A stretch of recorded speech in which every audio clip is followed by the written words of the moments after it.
En seconde et en première, il y a des notions en français qu'il faut impérativement maîtriser.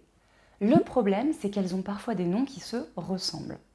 Peut-être que toi-même, tu as des difficultés à faire la différence entre le genre littéraire, le mouvement littéraire et enfin le registre littéraire. Je suis Olivia du site tacoachdefrançais.fr et je te livre mes astuces pour faire enfin la différence entre ces trois notions. Commençons par la notion la plus simple, le genre littéraire. Pour la définir, je vais garder la première lettre de cette expression, le G, et je vais former le mot catégorie. Le genre littéraire désigne des catégories de textes qui ont des caractéristiques similaires.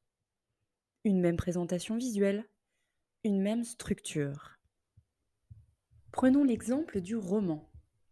Tu peux y découvrir un texte en prose, c'est-à-dire qui ne rime pas, un découpage en chapitres, eux-mêmes composés de paragraphes.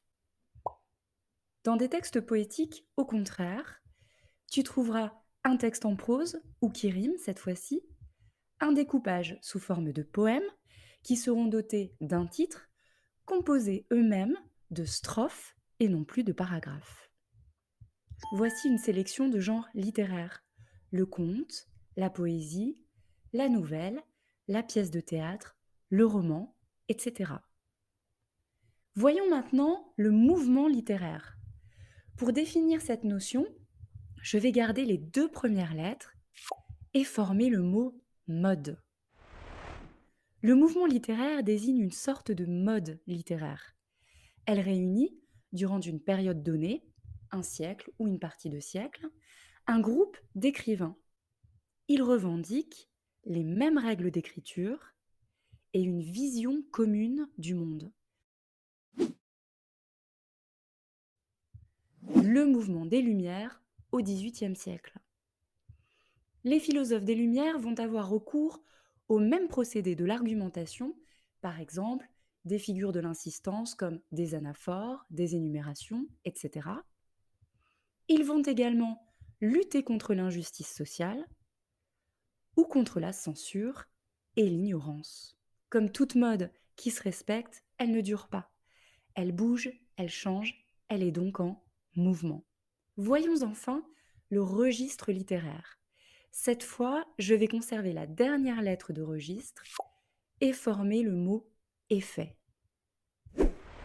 Le registre littéraire désigne une tonalité d'un texte qui produit un effet sur le lecteur. En d'autres termes, le registre est donc déterminé par l'émotion que transmet un texte. Si le lecteur est amusé, qu'il a envie de rire, alors le registre sera comique. Si au contraire le lecteur a de la peine pour un personnage, qu'il ressent de la compassion, il s'agira du registre pathétique.